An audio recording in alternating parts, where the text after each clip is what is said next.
जोहार, नमस्कार। हम इस कोविड की महामारी में लगातार देख रहे हैं पूरी दुनिया को बदलते हुए, और सकारात्मक से ज़्यादा नकारात्मक बदलाव ज़्यादा आ रहे हैं। जिस गरीबी को दूर करने के लिए, भूख को दूर करने के लिए, बेरोजगारी को दूर करने के लिए तमाम कोशिशें आज़ादी के बाद चल रही थी, उन कोशिशों पर भी बहुत ज़्यादा गहरा प्रभाव पड़ा है। इस कोविड की वजह से हमारी जो आधारभूत संरचना थी स्वास्थ्य की, बाल संरक्षण की, महिला संरक्षण की, उन पर भी गहरा असर पड़ा है। आमदनी का जरिया लगभग ख़त्म हो चुका है। नए नए आमदनी के स्रोत खोजे जा रहे हैं।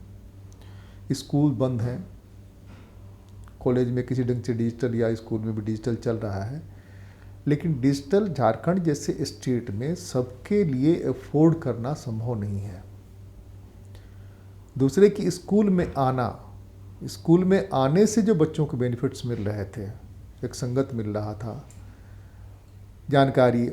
शिक्षा के अलावा बहुत सारी चीज़ों के, इसके अलावा उसको दोपहर का भोजन मिल रहा था, खेल कूद में साथियों के साथ खेलते थे। लेकिन इस कोविड ने तो ऐसा किया, खास करके सेकेंड फेज में, कि पूरा का पूरा घर उजड़ गया। माँ बाप गुजर गए, दादा दादी गुजर गए, कई जगह ऐसे हादसे हुए, सिर्फ बच्चा बच गया। हम लोग आरंभ से जानते हैं कि बच्चे ही देश का, समाज का भविष्य होते हैं। इन बच्चों के बचाव के लिए क्या क्या उपाय हो सकते हैं, कैसे उपाय हो सकते हैं, सब लोग सोच रहे हैं। अपने तय सब लोग कुछ कर भी रहे हैं, जो कुछ संभव है किया जाए। लेकिन यह भी तथ्य है, इस कोविड ने जिस ढंग से बेरोजगारी पैदा की है, जिस ढंग से भूख और गरीबी पैदा की है बेरोजगारी की वजह से, उससे पलायन भी बढ़ा है। उससे बच्चों में डिप्रेशन, बच्चों में मानसिक रुग्णता की स्थिति भी बढ़ी है। यूनिसेफ, जुडिशियरी, झालसा डालसा के माध्यम से सरकार अपने बाल कल्याण मंत्रालय से कई तरह की कोशिशें कर रही हैं। आज के प्रोग्राम में कानून की बात में हम उन्हीं मुद्दों पर चर्चा करेंगे कि सरकारें और जो संगठन बाल संरक्षण का काम करते हैं, यूनिसेफ जैसी संस्थाएं, झालसा जैसी संस्थाएं, क्या योजना है ताकि आप जो दर्शक हमको देख रहे हैं वो दूसरे लोगों को बता सकें, और दूसरे लोग तीसरे चौथे को इस तरह से कम्युनिकेट करके उन बच्चों को, उन गार्जियंस को हमारे बताने का फ़ायदा हो सके जिनको सचमुच ज़रूरत है इस स्कीम की। आज हमारे साथ बात करने के लिए हैं यूनिसेफ की बाल विशेषज्ञ प्रीति श्रीवास्तव जी। स्वागत है आपका। नमस्कार प्रीति जी। हम शुरुआत करते हैं कि अभी आप लोग बने, यूनिसेफ ने जिस रूप में झारखंड को देखा है, उसमें बच्चों पर खास करके कोविड-19 जो है, इसका इम्पैक्ट किस रूप में आप लोग आंक रहे हैं और कैसे चीज़ों को देख समझ रहे हैं? जी, कोविड-19 जब से शुरू हुआ है उस टाइम पे पहले फेज़ में हम लोगों को ज़्यादातर माइग्रेशन का इशू समझ में आया था। लॉकडाउन के समय जब परिवार वापस लौट रहे थे, और इस बार हम अगर देखें तो बहुत ज़्यादा असर बच्चों पर पड़ा है, स्पेशली जिन्होंने अपने माता पिता को खोया है, या दोनों में से किन्हीं एक को खोया है, या किसी करीब रिश्तेदार को खोया है। और ये बिल्कुल उनके लिए ऐसी परिस्थिति में वो आ गए हैं जिसमें उनको इमीडिएटली सपोर्ट की ज़रूरत है। कभी कोई सोच भी नहीं सकता है कि कैसे असहाय सिचुएशन में वो पड़ चुके हैं। तो ऐसे बच्चों के का जो ज़्यादा हम लोग को देखने को मिल रहा है सेकेंड वेव में, अगर हम इस तरीके के देखें। और स्कूल कंटिन्यू, लास्ट ईयर भी था, स्कूल बंद थे, वो इस साल भी स्कूल बंद ही हैं। तो वो एक प्रोलॉन्ग्ड जो अनसर्टिनिटी होती है, क्या होगा हमारे भविष्य का, स्पेशली जो 10th में पढ़ रहे हैं, 9th में पढ़ रहे हैं बच्चे, तो उनके अंदर भी थोड़ा सा एक लग रहा है, एक अनरेस्ट सा आ गया है, भविष्य के लिए चिंता बढ़ गई है। और जो छोटे बच्चे हैं वो भी कई बार इन्फॉर्मेशन तो उन्हें हर जगह से मिल रहा है, लेकिन उनको समझ नहीं पा रहे कि एग्जैक्टली क्या हो रहा है। वो सुन रहे हैं कि इनका मृत्यु हो गया, कोविड से घर से बाहर मत निकलो, तो उनके अंदर भी जो इतने सारे डिफरेंट सोर्सेज से वो जो इन्फॉर्मेशन कलेक्ट कर रहे हैं, तो उससे उनके मन में बहुत सारे सवाल हैं, लेकिन और डर का भी एक तरीके से उनके मन में डर भी हो रहा है, लेकिन उनसे बात करना या वो अपने मन के जो भाव हैं वो किसको बताएं, उस तरीके से वो भी कहीं ना कहीं पेरेंट्स और बच्चे के बीच जो बातचीत होना चाहिए जिस तरीके से, उसमें भी कहीं ना कहीं कमी आई है। माता पिता भी काम के सिलसिले में, रोज़गार के सिलसिले में ज़्यादा अपने आप को व्यस्त, या उसको ढूंढने के लिए या कुछ रोजी रोटी कमाने के लिए उनका ध्यान उस तरफ ज़्यादा है। तो कहीं ना कहीं बच्चे घर पे हों परिवार के साथ तो भी थोड़ा सा वो अनअटेंडेड जैसे फील, नेग्लेक्टेड फील नहीं, कर पहले रहे हैं। उनके पास बहुत सारे फोरम थे, स्कूल जा रहे हैं तो रास्ते से लेके स्कूल से लौटने जी। तक के बीच में इतने फोरम थे जहां अपने को शेयर करते थे। अब तो शेयर करने की गुंजाइश नहीं है, उसी गांव में रहना है और इंस्ट्रक्शंस भी मानना है, इंस्ट्रक्शंस घर के अंदर रहना है, भय भी मना हुआ है कि बाहर जी। निकलेंगे तो क्या होगा, नहीं जाएंगे तो डिप्रेशन में जा रहे हैं। तो ये सारी स्थितियाँ, एग्जामिनेशन का भूत सवार है, सरकार कभी ये तय कर रही है, सरकार कभी वो तय कर रही है, उसमें हम कहाँ फिट बैठेंगे, ये सारी चीज़ें हैं। तो वैसे में आप लोग कुछ प्रभाव का जो आकलन कर रहे हैं, जैसे कि एक आकलन सरकार और झालसा का जो हो सकता है कि आपके पास बेहतर और अपडेट इनपुट हो कि 108 से ज़्यादा बच्चे हैं जो कि माँ बाप दोनों को खो चुके हैं जी, 400 से अधिक बच्चे। अब 400 हो गए, मैं बता रहा हूँ कुछ पहले का आंकड़ा। जी। तो ये 400 से बच्चे जिन्होंने माँ बाप खो दिए, उनकी मानसिक स्थिति को हम लोग समझ सकते हैं, उनकी मानसिक स्थिति क्या है, थोड़ा सा समझने की जरूरत है कि अगर हमारे साथ ऐसा हुआ होता तो क्या होता। जी। इन खोने वालों में समर्थ परिवार भी है, असमर्थ परिवार भी है, दोनों है। इसलिए कोविड ने किसी को चिन्ह करके पहचान करके नहीं किया कि भाई ये समर्थ है तो इसको छोड़ दो, ये असमर्थ है इसको पकड़ लो। तो उसमें आप लोगों ने कोई वर्गीकृतकरण किया है क्या कि नहीं इसको लेंगे उसको नहीं लेंगे, या कोई भी जो दोनों माँ बाप खो चुका है क्या है उसके लिए डिटेल्स कुछ बताइए। इसमें वो सभी बच्चे, चाहे वो शहर में रहते हों या गांव में रहते हों, लेकिन उन बच्चों को ज़्यादा ध्यान दिया जा रहा है जहाँ पर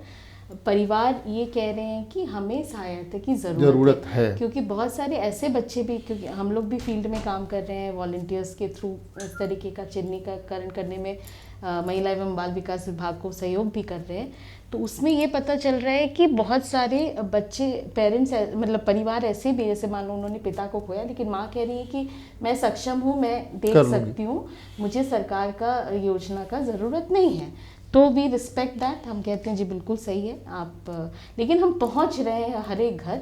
जहां पर संभव हो कि जहां पे भी इस तरीके की सूचना मिली है बच्चों को आइडेंटिफाई करने के लिए, लेकिन सरकारी योजना से उन्हीं बच्चों को जोड़ा जा रहा है जिनको मदद की ज़रूरत है। उनको प्रायोरिटाइज करना भी ज़रूरी है संसाधन को देखते हुए भी, और जो अपना PM care for children scheme के बारे में जो घोषणा हुई है उसमें भी बच्चों को चिन्हित किया जा रहा है। उसमें भी ये कहा गया है कि जो भी बच्चे हैं, जैसे मान लो कोई बहुत अच्छे स्कूल में पढ़ रहे थे, है ना, प्राइवेट स्कूल में पढ़े, तो उनकी फ़ीस देने की ज़रूरत है और अचानक से उन्होंने माता पिता दोनों को खो दिया, तो उस केस में उन बच्चों का फ़ीस, उनका हेल्थ इंश्योरेंस, उनके लिए कुछ फिक्स डिपॉजिट, इस तरीके की बात सरकार की तरफ से भी चल रही है कि इस तरीके का सहयोग इन बच्चों को दूँ। तो अभी वो उसका आइडेंटिफिकेशन का प्रोसेस चल रहा है। उस आइडेंटिफिकेशन के बाद क्या क्या स्कीम हो सकता है उन बच्चों के लिए, और हम अपने दर्शकों को यह बताएं कि अगर उनको भी जानकारी हो कि इस तरह के बच्चे हैं जिनको ज़रूरत है, वो कहाँ खबर करें, किसको खबर करें ताकि उसको टेकअप किया जा सके। जी, तो अगर आपके आसपास या गांव में या शहर में कहीं पर भी अगर ऐसा कोई बच्चा है जो कोविड से प्रभावित हुआ है, जिन्होंने माता पिता दोनों को खो दिया है या किन्हीं एक को खोया है और उनको मदद की ज़रूरत है, तो 181 जो ये महिला हेल्पलाइन नंबर है, लेकिन जो महिला एवं बाल विकास विभाग ने ये सेवा को थोड़े कुछ महीनों के लिए एक्सटेंड किया है ऐसे बच्चों तक पहुंचने के लिए जिन्हें इस तरीके की सहायता की ज़रूरत है। तो 181 नंबर ज़रूर नोट कर ले और उस पर कॉल करें। इमीडिएटली जो हमारा जो सरकारी तंत्र है वो उन तक पहुँचेंगे जो भी अपने डिस्ट्रिक्ट लेवल पे फैसिलिटीज़ हैं। दूसरा नंबर है 1098 जो चाइल्ड लाइन का नंबर है। किसी भी परिस्थिति में बच्चे को, अगर आपको लगता है कि चाहे बाल विवाह होने वाला है या बाल मजदूर में कोई बच्चे को आप देखते हो, या आपको ऐसा कोई बच्चा मिलता है जो बिल्कुल छोटा है और उन्होंने दोनों माता पिता को खो दिया, बिल्कुल माने अबैंडन बच्चे, जिसको ऐसे ही परित्यज्य बच्चे जिसको बोलते हैं, इस तरीके के भी कोई भी बच्चा मिल रहा है तो आप 1098 में भी सूचना दे सकते हैं। और 181 में खास तौर पे वैसे बच्चे जो कोविड से प्रभावित हुए हैं, कोई ज़रूरी नहीं है उनके माता पिता कोविड के कारण डेथ हुआ है, किसी भी अन्य कारण से, बट ये पैंडमिक के टाइम में उन्होंने अपने माता पिता को खोया है, तो 181 पे ज़रूर कॉल करके बता सकते हैं। इसमें दो हिस्सा है। एक हिस्सा ये है कि हमारा समाज जिस ढंग से मजबूत समाज रहा है, भारतीय जो संस्कार और परिवेश रहे हैं, उसमें अगर ढंग से कन्वर्जन हो, कोऑर्डिनेशन हो, जो पंचायती राज व्यवस्था है, जो ग्राम सभा है, यूनिसेफ है, जुडिशियरी है, बाल विकास महिला एवं बाल विकास मंत्रालय है, इस तरह कई जगह हैं, एनजीओज हैं, इन सबको साथ मिला करके अगर कोशिश करें तो हमको लगता है कि बहुत आसान हो सकता है। अभी आप लोग किस तरह से प्रयास कर रही हैं? अगर बच्चे चिन्हित हो गए तो उन बच्चों के साथ कैसे क्या करना है, उनके गार्जियंस को क्या करना है? जैसे कुछ नंबर्स आपने बताए, उस नंबर पर उन्होंने कॉल किया जी 181 पर 1098 पर, तो कॉल किया, कॉल करने के बाद जो है वहाँ से क्या खबर आई, कौन आएगा, देखेगा, कैसे होगा, क्या करेंगे? जैसे एक व्यवस्था आप लोगों ने की कि आपने कुछ सिलेबस जो डिजिटल बनवाए और बनवा करके पढ़वा रहे हैं दूरदर्शन के माध्यम से, इस तरह की कुछ व्यवस्था क्या क्या क्या है यहाँ पर? क्या कि तुरंत भोजन चाहिए, एक तो सबसे पहले जरूरत है कि उसके भोजन की व्यवस्था हो। बहुत छोटा इन्फेंट अगर है तो उसके पूरे देखरेख की जरूरत है, दूध से लेकर के तमाम तरह का पालन की जरूरत है। इस तरह के टॉपिक पर अगर हम लोग बात करें जी, तो इसमें ये है कि अगर हम देखें तो दो तरीके की चीज़ें, एक तो शिशु प्रोजेक्ट जो झालसा का भी उसके बारे में भी थोड़ा सा बात करते हैं। उसमें ये है कि इमीडिएटली अगर इस तरीके के बच्चों को चिन्हित किया जा रहा है तो उनको राशन का इमीडिएट सपोर्ट दिया जा रहा है झालसा की तरफ से। और कन्वर्जेंस के बारे में जो आप बात कर रहे हैं, तो कन्वर्जेंस जिला स्तर पे एक जिला टास्क फोर्स बना है जो डीडीसी की अध्यक्षता पे बना है, जिसमें ये सारे घट जो भी इस मुद्दे पर काम कर रहे हैं वो सब वहाँ मिलते हैं और उनके थ्रू जो बच्चे चिन्हित हुए उन तक सर्विसेज पहुँचे, उसके बारे में बात हो रही है। यहाँ पे इम्पॉर्टेंट चीज़ ये है कि जिला स्तर पे जिला बाल संरक्षण इकाई है और जिला स्तर पे जिला बाल कल्याण समिति है। जिला बाल कल्याण समिति एक वैधिक इकाई है और वही उसी को अथॉरिटी है ऐसे सभी बच्चों को के बारे में डिसीजन लेने का कि इनके साथ हमें करना क्या है, इनको परिवार में मतलब किसी रिश्तेदार के यहाँ रखना है या कोई संस्था में रखना है, या इनको किस तरीके का सहयोग दें और हम कैसे दें। क्योंकि ये जितना प्रक्रिया है ना, स्पेशली जो बच्चे अपने दोनों माता पिता को खो चुके हैं या एक माता पिता को खोए हैं, वो बच्चे और जिनको सहायता की ज़रूरत है, ये बच्चे children in need of care and protection आते हैं as per the juvenile justice act. और क्योंकि ये जुवेनाइल जस्टिस एक्ट के अंतर्गत आते हैं तो कानूनी दायरे के अंदर आते हैं, तो जो कानून की प्रक्रिया है उसे फॉलो करना बहुत ज़रूरी है, चाहे वो मतलब यूनिसेफ हो या कोई और एजेंसी जो भी इसमें काम कर रही है। तो हमारा काम क्या है, जो भी सहयोग हम दे रहे हैं वो हम डिस्ट्रिक्ट चाइल्ड प्रोटेक्शन यूनिट को दे रहे हैं, है ना, कि डिस्ट्रिक्ट चाइल्ड प्रोटेक्शन यूनिट में हमारे वॉलंटियर्स, हमारी जो कुछ पार्टनर ऑर्गेनाइजेशन है उनकी मदद से, और वहाँ से वो चिन्हित कर रहे हैं। और जो प्रोसेस होता है स्पॉन्सरशिप कार्यक्रम से लिंक करने का, तो आपने ये भी पूछा एक तो प्रोग्राम तो ये है ना कि प्रोग्राम में आपको पहले उन बच्चों के लिए भोजन चाहिए, जो आपने कहा कि तुरंत उसके पास झालसा की तरफ से, डालसा की तरफ से भोजन की व्यवस्था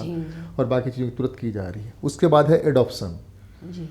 उसके बाद है गार्जियनशिप। लेकिन उसके पहले भी कुछ है कि जैसे हम चिन्हित करें वो सूचना तुरंत या तो डीसीपीयू को या बाल कल्याण समिति तक पहुंचनी चाहिए। तो 181 में भी जब नंबर जाता है, कॉल जाता है, तो 181 भी यही प्रक्रिया फॉलो करती है कि जो कानून में जो स्टेप्स है वो फॉलो करना है। तो सबसे पहले वो इन्फॉर्म करते हैं डीसीपीयू को, और साथ में वो इन्फॉर्म करते हैं कि जो अपना डीएलएसए का जो भी पीएलबीज के थ्रू जो आइडेंटिफाई हो रहा है, वो लोग डीएलएसए सेक्रेटरी को इन्फॉर्मेशन देते हैं। अब डीएलएसए सेक्रेटरी वो लिस्ट को भी देते हैं डीसीपीयू को ही, और साथ साथ अपना सहयोग भी वो पहुंचाते हैं। तो ये जो आप कन्वर्जेंस की बात कर रहे हैं ना, वो की है कि जो भी बच्चे आइडेंटिफाई हो रहे हैं, किसी भी सोर्सेज से आइडेंटिफाई हो रहे हैं, वो डीसीपीयू के पास आ रहा है, डिस्ट्रिक्ट चाइल्ड प्रोटेक्शन यूनिट के पास, और वहाँ से उनको इमीडिएट सहयोग देना है। और उसमें सुप्रीम कोर्ट का भी एक ऑर्डर आया है लेटली, उसमें ये भी बताया गया है कि जो 2000 रुपये प्रति बच्चा का देने का प्रावधान है, स्पॉन्सरशिप कहते हैं उसको, प्रति माह, उससे भी उसको लिंक करा दिया जाए जल्द से जल्द। इनकम सर्टिफिकेट बना करके जो भी प्रोसेस है, होम स्टडी रिपोर्ट होता है, बहुत सारी प्रोसेसेस होती हैं, उनको जल्दी जल्दी से करने के लिए, ताकि बच्चे को इमीडिएट रिलीफ राशन तो मिल जाए, लेकिन लॉन्ग टर्म सपोर्ट के लिए उसको स्पॉन्सरशिप के साथ या किनशिप केयर। अब किनशिप केयर क्या होता है, जिसमें वो एक्सटेंडेड फैमिली, जैसे माता पिता दोनों मर गए लेकिन कोई एक्सटेंडेड फैमिली है, उसको सपोर्ट चाहिए, तो वहाँ पे भी अगर बच्चा रह रहा है तो उस परिवार को भी 2,000 रुपये बच्चे के देख रेख, मतलब बच्चे के अकाउंट में वो जाता है और बच्चे के शिक्षा पोषण इत्यादि में वो काम आता है, जो भी उसका खर्चा है वो उससे निकलना है। तो ये दो जो नहीं, एक जो बहुत तरह के मामलों में जब सरकार को जल्दी करना रहता है, सरकार कहती है सिंगल विंडो सिस्टम। ये सिंगल विंडो सिस्टम टाइप का कुछ चल रहा है क्या यहाँ पर, जहाँ की हर जगह से जहाँ बच्चे की खबर आएगी इमीडिएट जो उसके नीड्स हैं उस नीड्स को फुलफिल किया जाए। इस तरीके का भी ये सिंगल विंडो सिस्टम में आप ये समझ सकते हैं कि जो जिला बाल संरक्षण इकाई है वो तो हम समझ गए, जैसे आपने कहा कि यूनिसेफ जी गवर्नमेंट ने एक डीडीसी के लेवल में कमेटी बना दी, डीएलएसए है, झालसा है, ये सारे लोग मिले हुए हैं, तो 181 में खबर करे या 1098 में खबर करे या यूनिसेफ को खबर करे, कहीं खबर करे,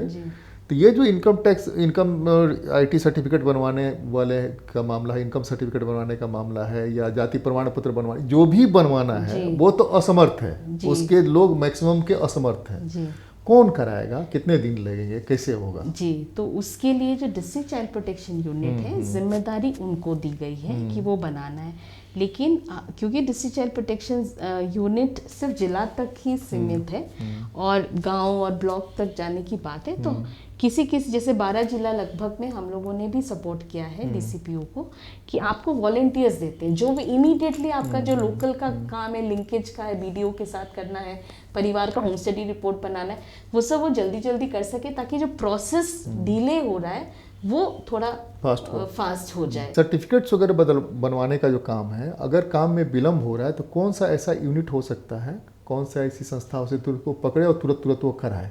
इसलिए कि नीड्स तुरंत चाहिए, बीमार पड़ने के बाद दवा और इलाज तुरंत चाहिए, देर होगी तो मामला बिगड़ सकता है, इसलिए ये बताइए आप। तो इसमें जो व्यवस्था है वो ये है कि जिला हर एक गांव में एक ग्राम चाइल्ड प्रोटेक्शन समिति है, ग्राम बाल संरक्षण समिति, उसमें आंगनवाड़ी वर्कर हैं, उनको ये रोल रिस्पॉन्सिबिलिटी दिया गया है कि इस तरीके के सारे बच्चे को चिन्हित करके उनको जो भी सरकारी योजनाएं हैं उसका लाभ दिलाए। आंगनबाड़ी में जो है उसके पास फोन भी है, अगर और उसके फोन से भी आप फोन करते हैं, वो नहीं कर रही है, आप दूसरे फोन से करते हैं, तो फोन कर दिए तभी आपका काम होगा। 181 पे तो आप डेफिनेटली कॉल कर सकते हैं, लेकिन अगर 181 1098 पे कॉल नहीं हो पाया किसी भी कारण से, तो आप आंगनवाड़ी वर्कर को संपर्क करें, आप पैरालीगल वॉलंटियर्स से संपर्क करें, और अगर इन दोनों से भी नहीं हो पा रहा है तो बीडीओ को ज़रूर संपर्क करें, क्योंकि बीडीओ भी जो प्रखंड स्तरीय बाल संरक्षण समिति है उसके वो को चेयर होते हैं, और प्रमुख का भी बहुत इम्पोर्टेंट रोल है इसमें। तो या तो वार्ड मेंबर या आंगनवाड़ी वर्कर या पीएलवी या फिर बीडीओ, तो आप इन लोगों को संपर्क करके जो भी सूचना देकर स्कीम की जो फ़ायदा है वो आप ले सकते हैं। स्पॉन्सरशिप कार्यक्रम जो हम बात कर रहे थे, 2,000 रुपये प्रति बच्चा प्रति महीने इसका प्रावधान है। इसके लिए सिर्फ ये कैटेगरी होता है कि इनकम 75,000 से कम होनी चाहिए, एनुअल इनकम परिवार की, और इनकम सर्टिफिकेट चाहिए होता है उसके लिए, और बच्चे का उम्र है जो वो व्यक्ति जो 18 वर्ष से कम है। अगर ये 2 कंडीशन फुलफिल होता है और उन्होंने अपने माता पिता को खोया है, या माँ या पिताजी को किन्हीं एक को खोया है, या माता पिता दोनों विकलांग हैं और काम करने में असमर्थ हैं, जिसके कारण आर्थिक परिस्थिति घर की बिगड़ी है, तो इस तरीके, या फिर या जो बाल विवाह या बाल तस्करी से छुड़ाए गए बच्चे हैं, तो ये सारे बच्चों को इस स्कीम के अंतर्गत लाभ दिया जाए। ये जो स्कीम है, इस स्कीम में बहुत सारे लोगों को पहले भी कस्तूरबा विद्यालय वगैरह में डाला गया था, तो कस्तूरबा विद्यालय बंद है, स्कूल्स बंद हैं, हॉस्टल्स बंद हैं क्या, मैंने जहाँ वो रहते थे, खाते पीते थे, अब उनकी क्या व्यवस्था हुई है, और उनको अगर कहीं कोई परेशानी हो रही तो किससे बात करें, कैसे संपर्क करें? इसलिए गार्जियन को फिर मौका है, आपने बाल विवाह रोका, अब गार्जियन अपना बोझ हटाने के लिए फिर से शादी कर सकता है। जी, तो इसके लिए एक चीज़ ज़रूरी है, और ये तभी मेरे ख्याल से बाल विवाह या बाल मजदूरी या बाल तस्करी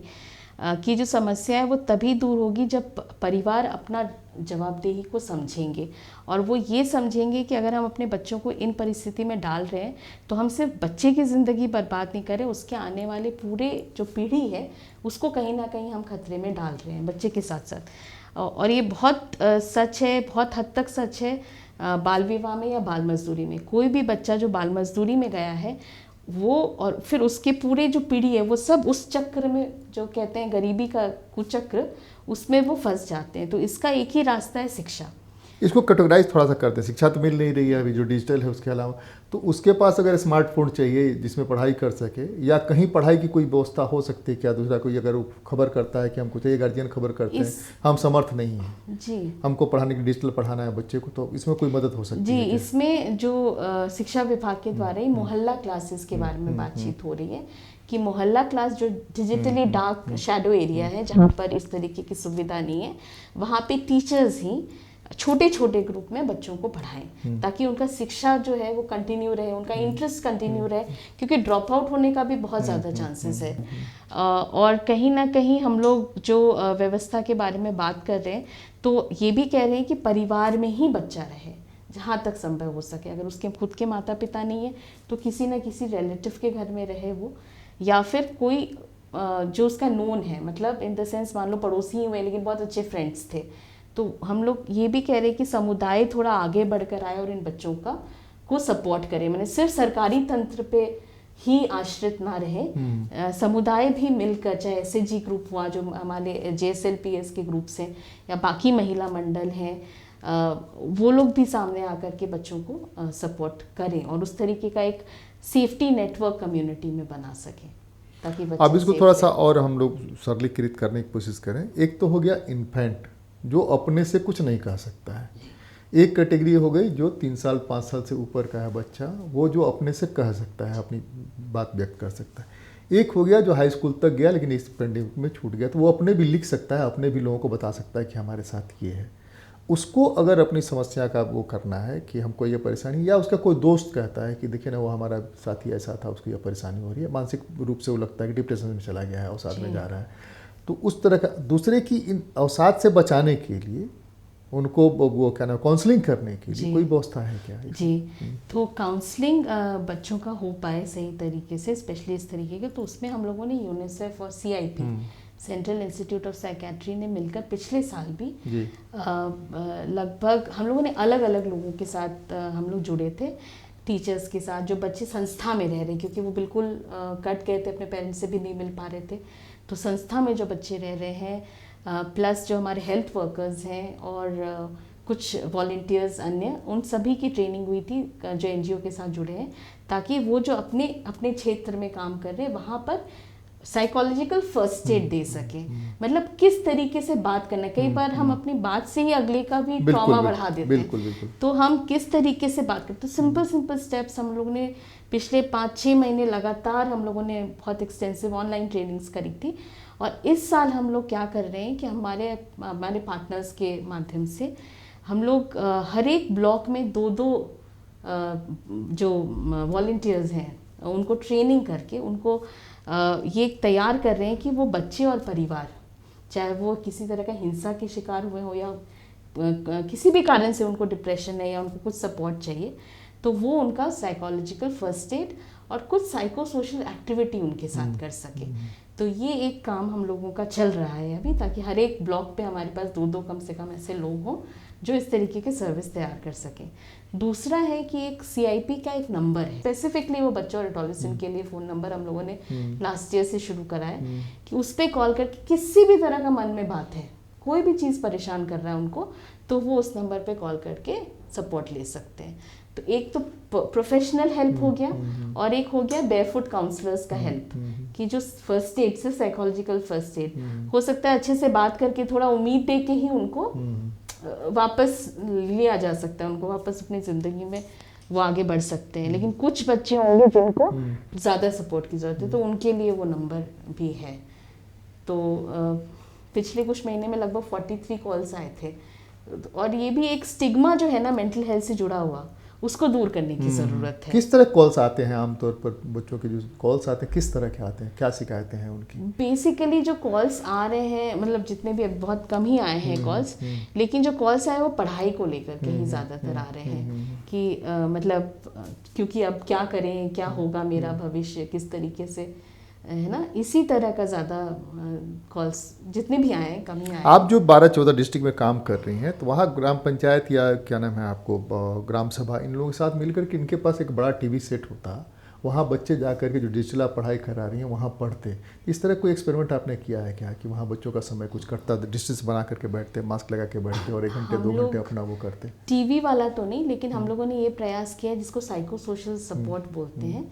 और ये हम लोग अभी जैसे ट्रेनिंग्स खत्म होगा इमीडिएटली स्टार्ट करेंगे। साइको सोशल सपोर्ट में एक्टिविटी करने की बात करिए, लेकिन इसमें बहुत इंपॉर्टेंट है कि प्रोटोकॉल फॉलो हो, क्योंकि थर्ड वेव है, बच्चे रिस्क में आ जाएंगे, तो उस तरीके से थोड़ा ध्यान रखना पड़ेगा। एक तो कोरोना का जो प्रोटोकॉल है इसको फॉलो अप करते हुए कैसे बच्चों को बचाया जा सके, समाज को बचाया जा सके, एक बहुत बड़ा प्रश्न है, लेकिन रास्ते निकालने की कोशिश यूनिसेफ भी कर रहा है, सरकार भी कर रही है, डालसा की तरफ से भी हो रहा है, हमारे सोसाइटी के तरफ से जिसका कि मुख्य कंट्रीब्यूशन हमेशा रहा है, वह अगर इसके साथ जुड़ जाए पूरी प्रतिबद्धता के साथ, तो इस पेंडेमिक में भी हम इस कठिनाई पर विजय पा सकते हैं, जैसे एवरेस्ट पर हमने विजय पाई थी। कानून की बात में आज तो बस इतना ही, अगली बार मिलते हैं, किसी और मुद्दे पर चर्चा करते हैं। बहुत बहुत धन्यवाद, नमस्कार। शांता बहन, कैसा चल रहा है? कुछ परेशान सी लग रही हो। गीता दीदी, क्या बताऊं, यहाँ तो एक एक दिन निकालना भारी हो रहा है और बच्चों को लेकर चिंता बढ़ती ही जा रही है। अगर मैं शहर चली गई तो अच्छी मजदूरी मिल जाएगी, लेकिन बच्चों को कौन देखेगा? क्या तुम स्पॉन्सरशिप कार्यक्रम के बारे में जानती हो? इससे तुम्हारी इन समस्याओं का समाधान हो सकता है। बाल संरक्षण सेवाओं के अंतर्गत केंद्र और राज्य सरकार आर्थिक रूप से कमजोर परिवारों के बच्चों के सहयोग के लिए बाल प्रायोजन या स्पॉन्सरशिप कार्यक्रम चला रही है। इस कार्यक्रम का उद्देश्य है जो बच्चे देखरेख संस्थानों में रह रहे हैं या जिनके परिवार आर्थिक रूप से कमजोर हैं, वैसे बच्चे अपने परिवार या अगर माता पिता नहीं हैं तो रिश्तेदार के साथ रहें और उनकी शिक्षा, स्वास्थ्य, पोषण और देखभाल अच्छे से हो सके। इस कार्यक्रम से बच्चों पर बाल मजदूरी, बाल तस्करी या बाल विवाह के खतरों को कम किया जा सकता है, और यदि बच्चे इनके शिकार हुए तो उनको स्पॉन्सरशिप सहायता देकर वापस उनके परिवार से जोड़ा जा सकता है। सीता बहन, सब ठीक तो है ना? कुछ परेशान सी लग रही हो। कुसुम की आबा की तबीयत तो खराब ही होती जा रही है। बड़े सरकारी अस्पताल में जाना है, वहाँ 1 महीने से ज्यादा समय लग सकता है। इतने दिनों के लिए बच्चों को कहाँ छोड़कर जाएं जहाँ इनका ध्यान रखा जा सके। अरे सीता बहन, अच्छा हुआ तुमने मुझे बता दिया।